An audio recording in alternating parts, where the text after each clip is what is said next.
You're listening to Women's Media Center Live with Robin Morgan.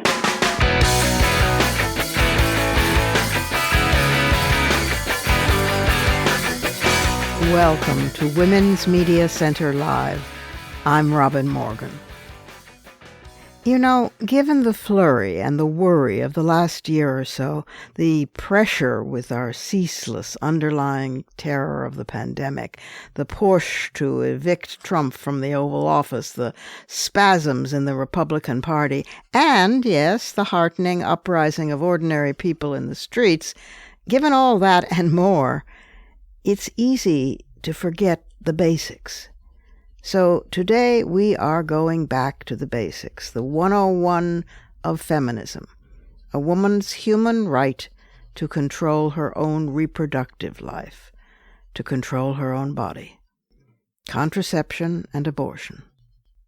It's the basic of basics, because if you can't control your own body, you can control nothing else. Everything follows from that. So we are going to examine the encroaching, and in many states already arrived, erasure of such rights, and why this battle requires, in fact, demands not only our renewed attention, but our strongest and immediate response. Today, my special guest is Deeyah Khan, the award-winning filmmaker whose devastating newest film, America's War on Abortion, is about to debut in the United States. And because this subject is so imperative, let's get right to it by going inside the headlines.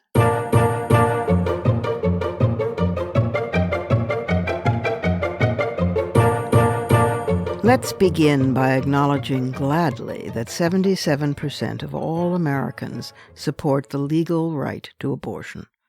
That's 7 out of 10 citizens of the United States who believe that the now constitutional right to abortion should remain legal and accessible.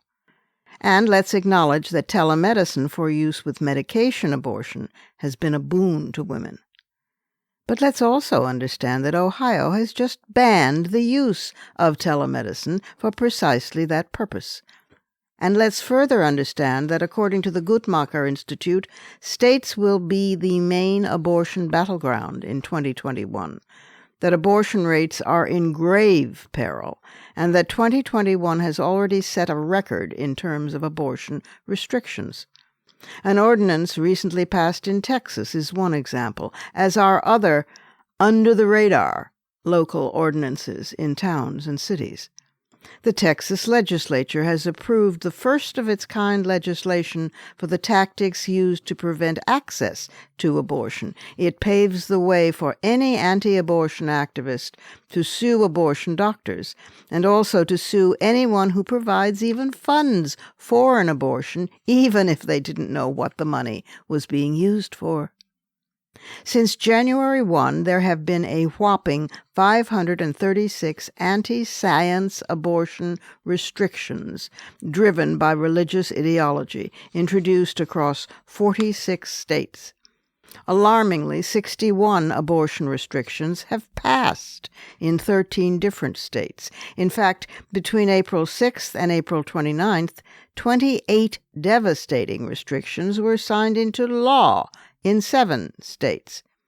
If this rate continues, the United States could see the highest number of abortion restrictions passed since Roe v. Wade became a constitutional right in 1973.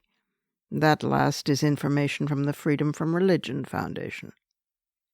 Donald Trump's appointment to the Supreme Court of Amy Barrett, who has openly written that, quote, abortion is always immoral, close quote, solidified the grip of the hard right wing on the court, again raising the question of whether the number of justices should be expanded for a fair balance.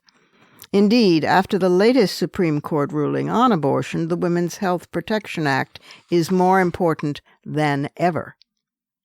Anti-choice extremists are also opposed to birth control for ideological reasons and have worked hard to restrict access to contraception. Employers who want to deny their employees contraception coverage won at the Supreme Court in Burwell versus Hobby Lobby. Some states have enacted laws allowing some individuals and companies to refuse to provide or cover contraception. Meanwhile, on the international front, the so-called Geneva Consensus Declaration calls on nation-states to promote women's rights and health, but without any access to abortion, and it was signed by then Secretary of State Mike Pompeo of the Trump administration. The core supporters of the declaration were all authoritarian nations, including Egypt, Hungary, Indonesia, and Uganda, plus Belarus, Saudi Arabia, Bahrain, the United Arab Emirates, Iraq, Sudan, South Sudan, and Libya. Most of the signatories are among the 20 worst places in the world to be a woman. Michelle Goldberg, columnist with the New York Times, wrote that her conservative colleague Ross Douthat had noticed a debate within the anti-abortion movement sparked by an article by Notre Dame professor John Finnis in the Catholic journal First Things. Finnis argued that fetuses are persons under the 14th Amendment and that the Supreme Court should thus rule abortion unconstitutional. The political implication, wrote Douthat, is that just jettisoning Roe is woefully insufficient. Damon Linker, a former editor at First Things and author of a book about the Catholic rite, wrote, "This is where the pro-life movement is headed, and the rest of the country better be ready for it." And reactionary Harvard law professor Adrian Vermeule wrote in The Atlantic last year that even former Justice Scalia's originalism, quote, had now outlived its utility, close quote.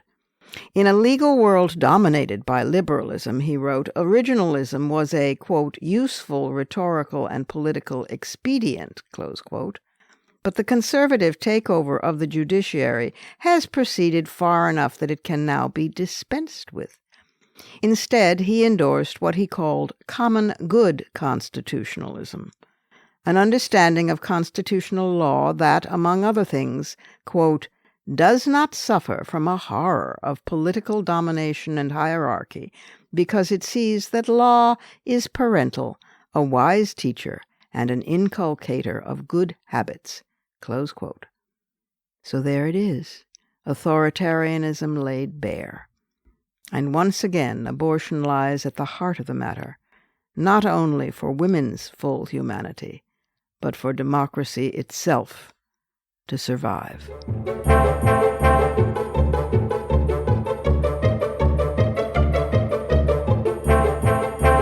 We have to pause for our first break here, but we'll be back directly with the conversation with Deeyah Khan and her great film, America's War on Abortion.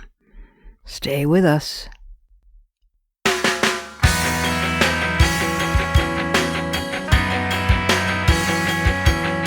Subscribe to this program on your favorite podcast platform and leave us a review. Follow us on Twitter at WMC Live, like our Facebook page at facebook.com/WMC Live, and visit us at WMCLive.com for more information about our show and our guests. You're listening to Women's Media Center Live with Robin Morgan.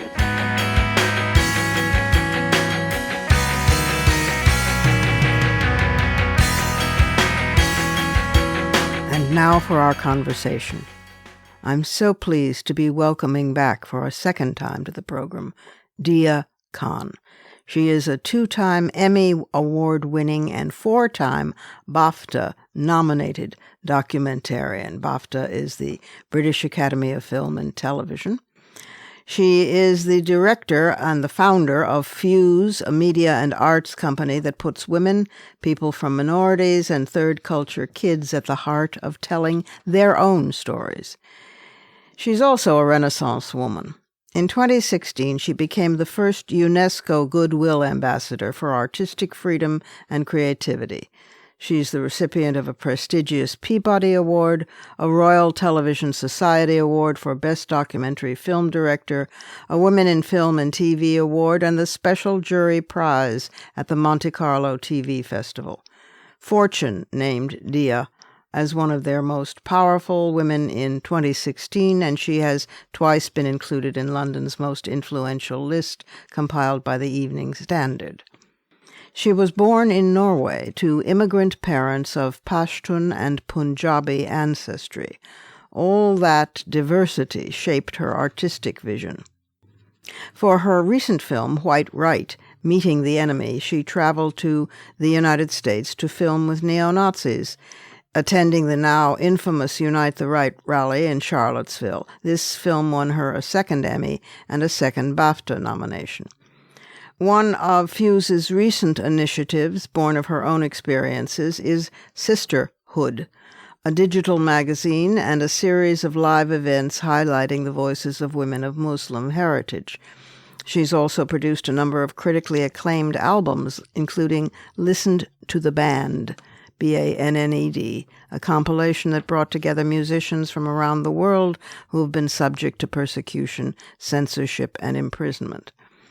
Her documentary work and the platform provided to voices that are often overlooked and misunderstood has led to increasing demand as a speaker at international human rights events and platforms, including the United Nations.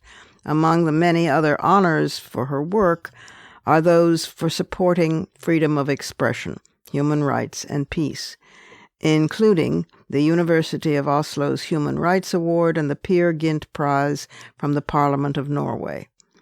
It is with personal pleasure that I celebrate her as a friend and welcome her back to Women's Media Center Live to talk about her new film, America's War on Abortion. Deeyah Khan. Welcome back to the program, dear Deeyah. It's so good to have you back.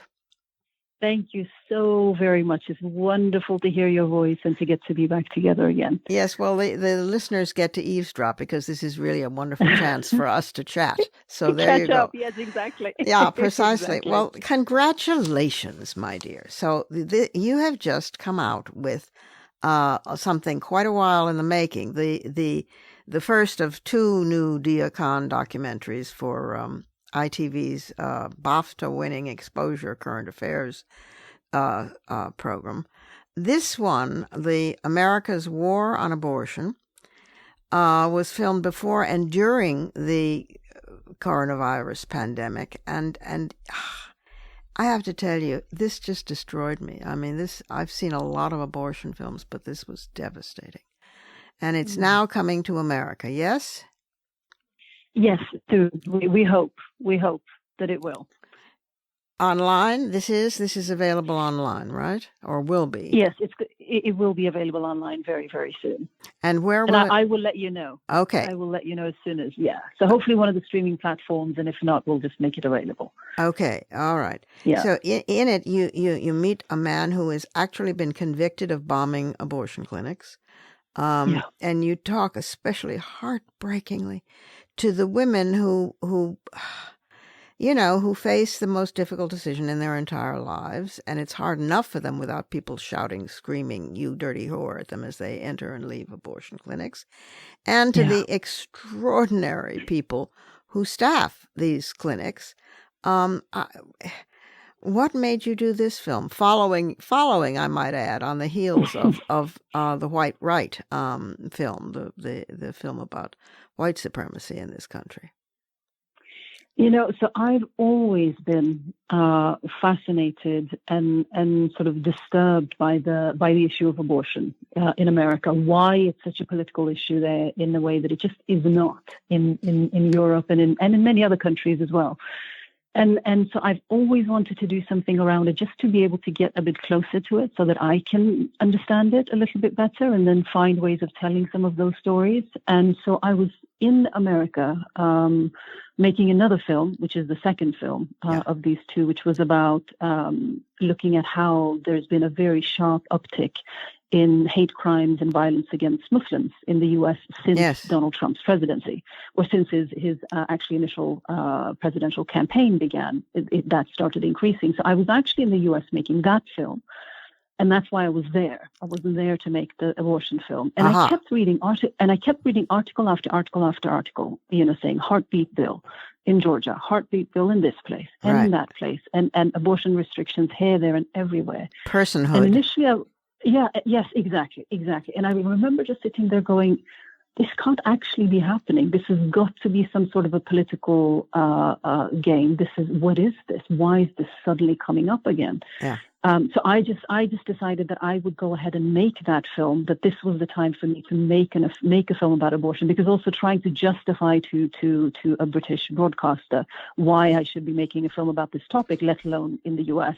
I wasn't sure whether they would go for it or not. So I thought, okay, I'll just make it in my own time because I'm interested in this, and that's just what I'll do whenever I have time from the other film. Right. And so I mentioned it to them very casually, and they were like, no, actually, fine, do that. If you're able to do both films, do it. And so it became just a bit of an obsession. And actually, this film sort of overtook, in a way, in terms of my time and my heart and my everything from the other film for quite some time, actually, because this just started unfolding in front of my face as soon as I, came to find some of the particularly this one clinic in Alabama, and Dr. Robinson, who runs it. I couldn't stop. I just, had to be there and had to try and understand, and then also try and capture the stories on camera. And so really the answer to your question is, I don't understand why in a country that seems to think that it can export women's rights by dropping bombs on other countries can't grant full and equal human rights and dignity to women in America. And so just that incredible disconnect, I couldn't really wrap my head around. So I needed to look closer. And interestingly, spending a lot of time in Alabama in particular because of this clinic, some of the women that I spoke to there, I would actually love to go back to Alabama and make some more films there. One woman said to me, because she was talking about some of the incredible, discrimination against women, not just what we understand, but really some really aggressive and regressive kind of expressions of it, that my jaw was on the floor, thinking, I mean, this is as if it's women under extreme sort of Sharia law or something. And the woman laughed and she said, "Welcome to Talabama." She said, "You think this is just your problem as a Muslim woman?" She said, "We have almost all of the same issues that you have." That's right. It hasn't gone away in America. And that took my breath away, which is why I will actually go back and try and explore what that actually means too. Well, we call them the religious right, the American Taliban, in fact. So she's right on target. Do you? Yeah. She's right. Wow. She's absolutely right. That's interesting. The strange thing, of course, about this country, which is both good news and bad news, is that the bad news is that this is taking place during, I'm sure, as you spotted, a resurgence of Christian nationalism. In general, across the board, which accounts for your white supremacy and accounts for your conservatism and accounts for your staggering hypocrisy of the religious right in backing a man who was 3 times divorced with multiple mistresses who brags about grabbing women by their genitals while claiming to still be evangelicals. So there's that on the one hand. On the other hand, and this will give us all some hope, not necessarily slim, but slow hope. A recent Gallup poll, I don't know if you saw it or not, and keep in mind that Gallup is a very conservative pollster, showed that the majority, for the first time in the history of this country, the majority of the population was found not to be church affiliated. And that was true in all subgroups as well. Among Hispanics, among Catholic groups, among all of them, and among the young as well, even among the young in evangelical groups. So you have these two forces, and I tend to think of it like the metaphor of a battered woman. The most dangerous time for her of any is when she announces she's going to leave. That's right. Exactly. And then he doesn't just beat her up, he tries to kill her. So you have this all coming to a head, and it's a very nerve-wracking time, I must say, in which to be a feminist activist. Did you find both of those strains as you went about filming this? Absolutely. And to me, I get very much the same. It's almost palpable, the sense in America now, or especially in the South, where you do feel like the intensity with which this is being attacked, women's rights are being attacked in the U.S., it's so, it feels like not a last stand, but it feels like they have everything to lose, so they are willing to go all the way. That's right. So it seems like sort of any kind of rules or barriers of any kind of decency, or at least pretending to do this rather than that, seems to be just off the table. It's gone. It seems like it's every single thing is fair game now. That's right. And that you can feel, and you can also very much, you get it from the women themselves. And, you know, several of the providers that I spoke to would say very clearly that, you know, Donald Trump was a huge part of that. He was a huge part of unlocking and unleashing all of these forces in the U.S., which, as you say, you know, has, you know, both emboldened the white supremacists and everyone on this. I mean, it's emboldened extremism. That's right. Extremism in America overall has just shot up. Well, they in a way that I'm not used to seeing. They're vociferously opposed, for example, to vaccine passports. You know, I mean, on every front, they're something like what is it? 68% of white evangelicals believe that the Declaration of Independence and the Constitution were divinely inspired, and this figure jumped to 74% by February. So it's climbing. And the majority of them believe that the elections, of course, were illegitimate, and that the January 6th insurrection was the work of Antifa and Black Lives Matter. So what you've got are people just doubling down in their profound ignorance and getting their news from only one source and burying their heads in the sand. But at the same time, if this is transcendence and blasphemy outracing each other to the same summit, if the young can make enough of a dent fast enough, and the planet itself is in trouble, then we can pull this off. But God, it's just very dicey. It's incredibly dicey. It is dicey, and because on one hand, I feel the same thing. Like I look at the young people in America. I mean, same in the UK and in many other places. You know, there are all these same forces sort of at play. If abortion isn't necessarily under attack just yet, then, you know, all the other things are. That's right. But, you know, I mean, we're looking at Poland. I mean, it's all happening everywhere. But what I find really interesting everywhere, the sort of unifying kind of tendency, is that it is anti-woman. It is anti-feminist somehow. Yes. And as much as I see young people being a huge part of why things are changing in a positive direction as quickly as they are, I also see a kind of uncomfortable number of young people that are a part of this wave and this reaction against feminism. Yeah, I know. Which I find really troubling. You know, I would have thought that that would be the older guard, and the younger people would be, you know, all marching towards progress, or the vast majority. And we're not necessarily, I mean, this backlash towards feminism, I think, is really deeply profound. And even in the white supremacy film that I didn't get to touch on some of these layers of it. But again, one of the consistent aspect of what they speak about and how they feel is very, very anti-woman. That's right. Because they were raised to believe that they were entitled, which is the heart of all supremacies, white, male, etc. They're entitled. And so when people challenge that, female people in this case, they cannot wrap their arms around it. It's not possible. It does make inroads. It does make inroads also through the demographics, because with the exception of a small slice of the Latinx community, all of the peoples of color in the United States are pretty much on side, you know, but including the young, obviously. But it's just enough to give you many, many layers of indigestion. And to think that, you know, in 2021 and you know, last year and the year before when I was filming as well, you know, you've got people that own these clinics, and you've got these women, these doctors, everybody, the entire staff. I mean, I almost don't want to say this out loud, but I think I will. But I worry for Dr. Robinson. Of course. Because the way the kind of target she has on her back, I mean, it is not something that can be taken lightly. And the fact that is a reality in 2021 in America, that a woman, a Black woman, who is the owner one of the last standing abortion clinics in Alabama is also living with very, very serious death threats and is not supported by the police, is not supported by the local community. I mean, this woman is on her own. Yeah.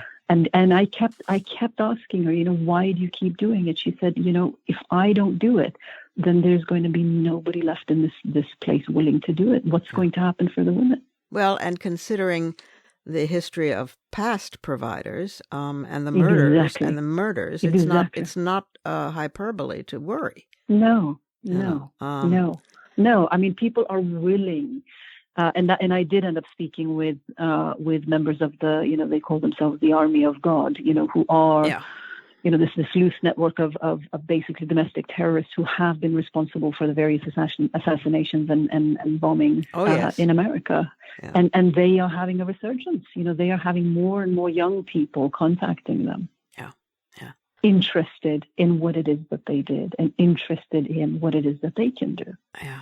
I mean, that should just send chills down people's spines, and the fact that, the law enforcement in America, I mean, I'm not going to make a blanket statement that they're dropping the ball on this, but really anything related to women seems to just be so far down on the priority list. Well, it's only recently that the FBI finally came around to declaring white supremacy the largest, most serious threat to security in this country of anybody, including those dreadful, scary Muslims. So it will take a while longer before they get to inserting the word male. But it is hopeful, at least, that they. I mean, we're doing a reverse of the last time we spoke, I think, because I remember saying to you, but Deeyah, you can't take them on one at a time. We'll never get this done in time. And you said we may have to. But I'm a tiny. You need a microscope to detect it and to be on LSD at the same time.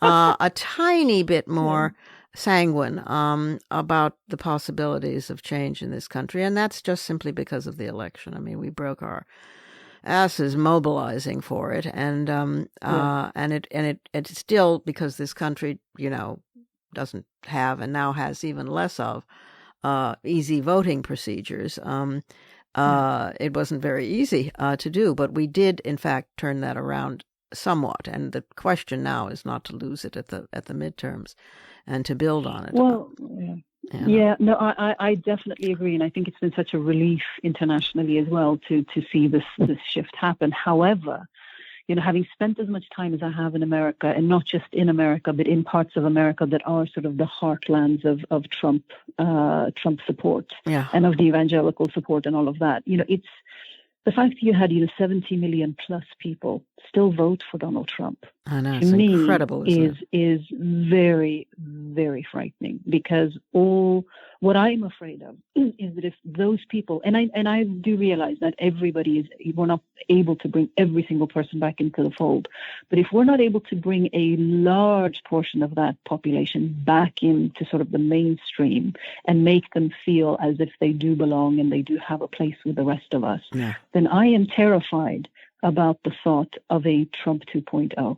Oh, of course. Next time. Somebody who is cynical, somebody who knows what to do with this incredible anger and frustration that is there. That's right. And who isn't quite as crude, or isn't quite, exactly. Is smoother. Or as narcissistic. Exactly. Smoother and exactly far more targeted. Yeah. These people have been radicalized to such an extent. And as you know, I've done films about, radicalization and extremism and violence, across, various movements. And this is no different. Every single thing that I'm seeing in America is following sort of the same pattern of radicalization, the same now ability for somebody to come and turn this into something that could be devastatingly dangerous for America. And I said when I left America, a lot of my friends were asking in America, they're like, what do you think? You've been spending time with the various militias in America. You've been doing this and that. What do you think?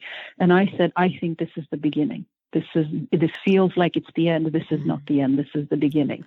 There's going to be more violence in America. There's going to be a lot of these kind of one-off ad hoc terrorist attacks, and they're going to be consistently happening throughout the Biden administration, Biden's term, I think that's they true. will not go away. They are not going to go away.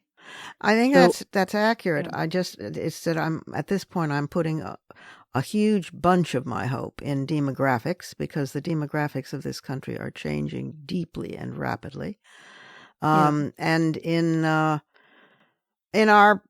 political will, because we have been on the streets and we're not going back this time. She yeah. said. She said.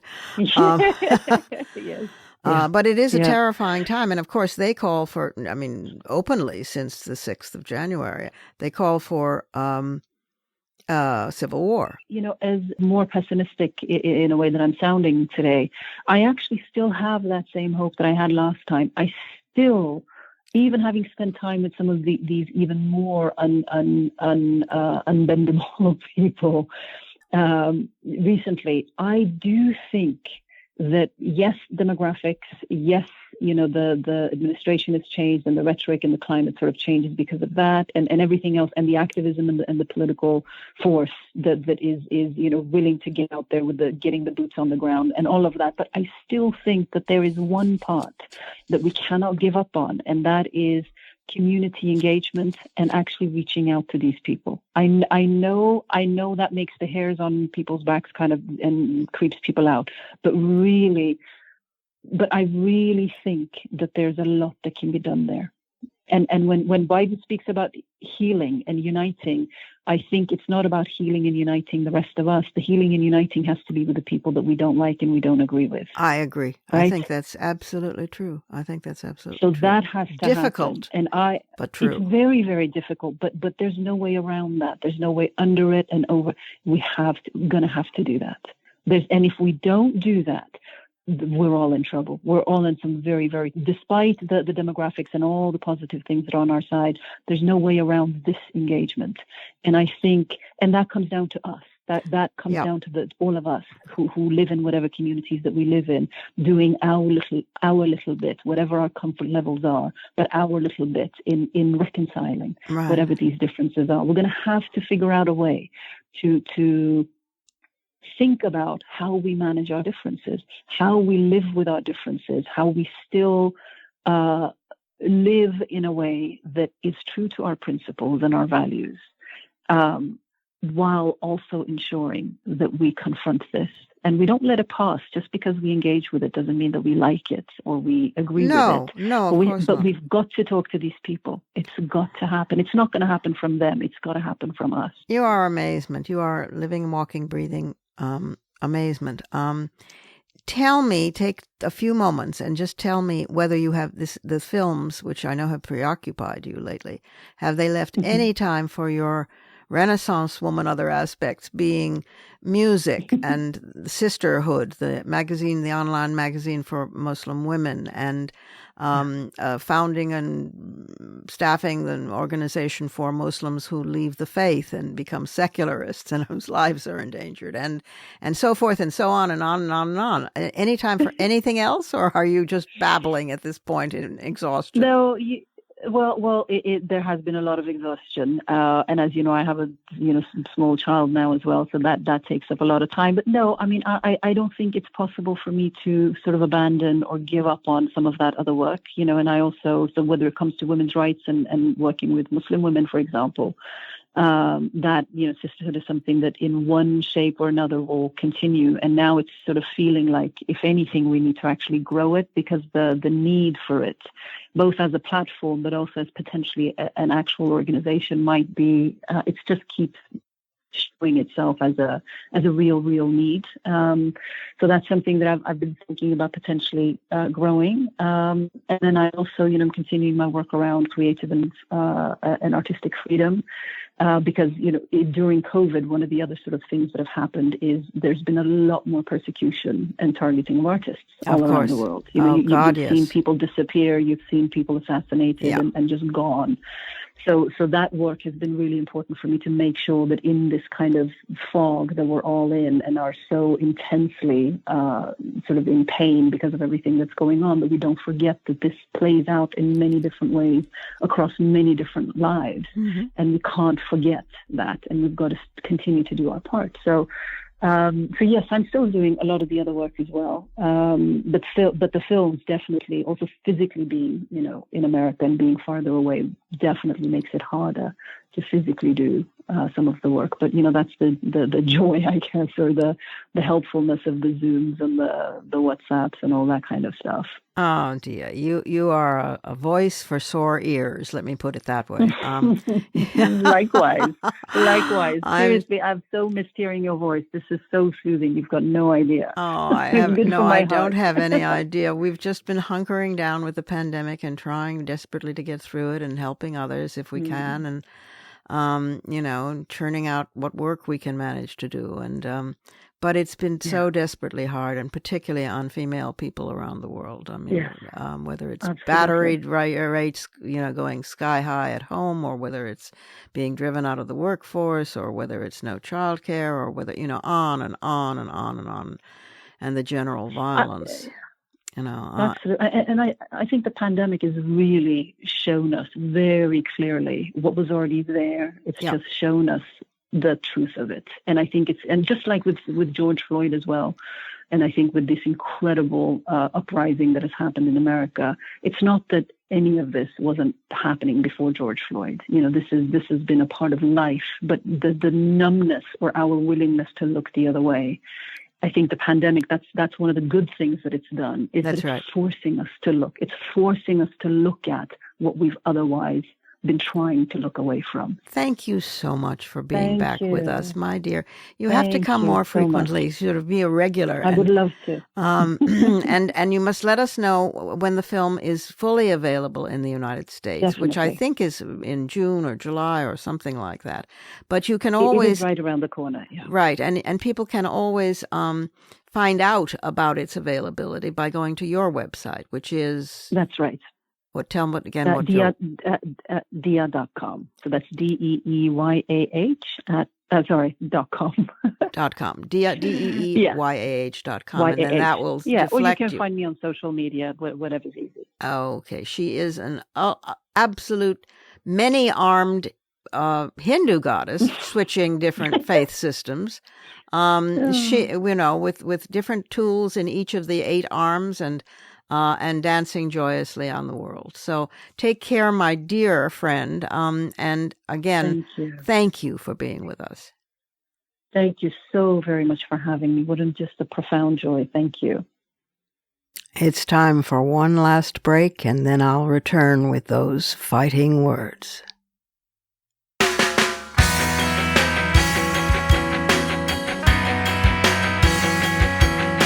The Women's Media Center, founded in 2005 by Jane Fonda, Gloria Steinem, and myself, is a progressive, nonpartisan, nonprofit organization working to make women visible and powerful in media.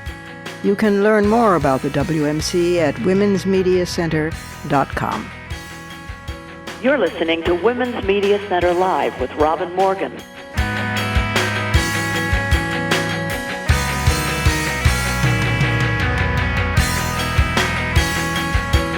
The phrase, back to basics, can constitute fighting words.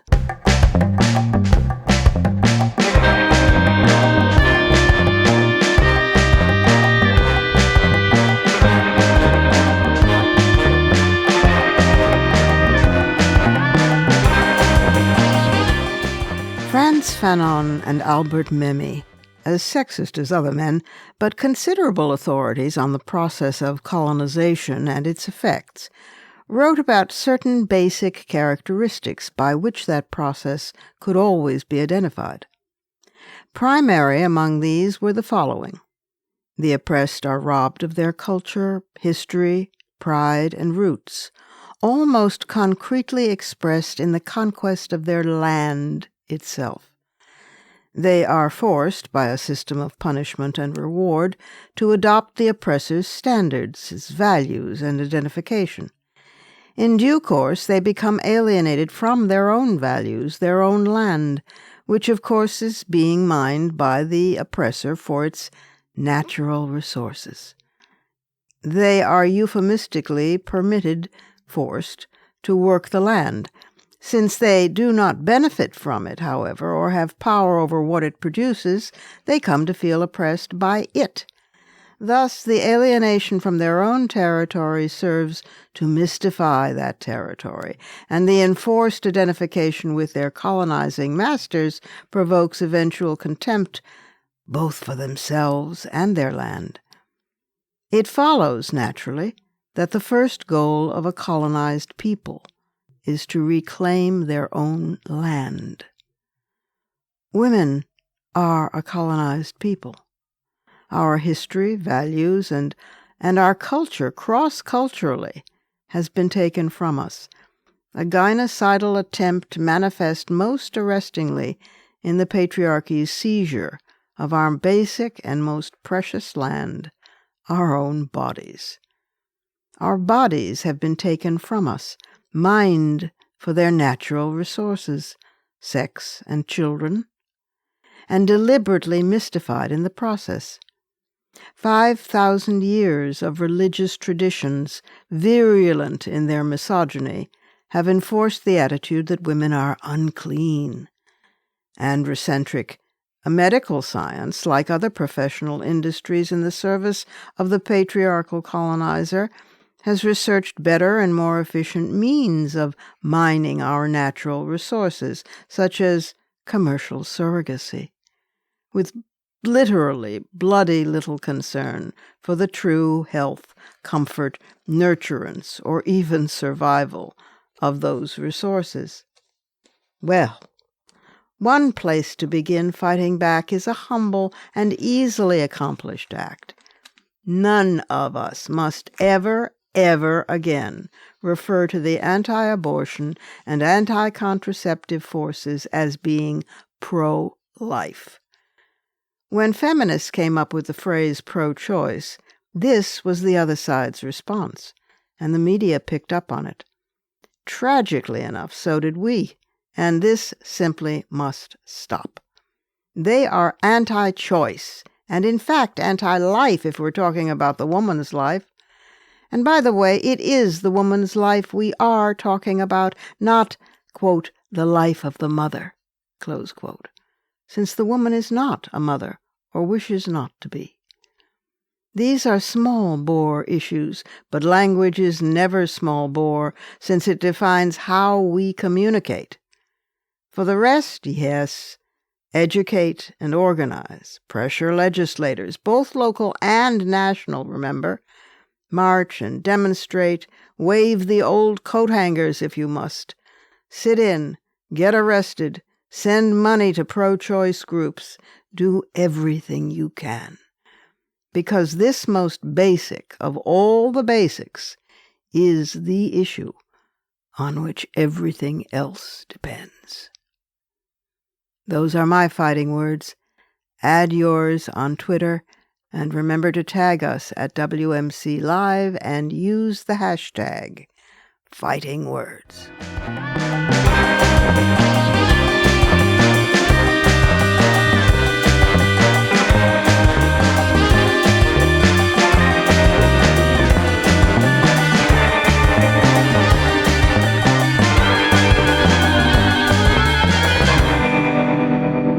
And that's our show for this week. You can follow me on Twitter, Facebook, and now Instagram at @TheRobinMorgan, and you can check out my blog at robinmorgan.net and find my latest book of poems, Dark Matter, and my brand new novel, Parallax, wherever books are sold. Opinions expressed on this program do not necessarily represent the Women's Media Center. Here's the family for Women's Media Center Live. Executive producer as well as founding and sustaining sponsor Regina K. Scully, WMC president and co-executive producer of this program Julie Burton. I'm Robin Morgan, your producer and host. Thank you for being with us. Join us again next time on Women's Media Center Live.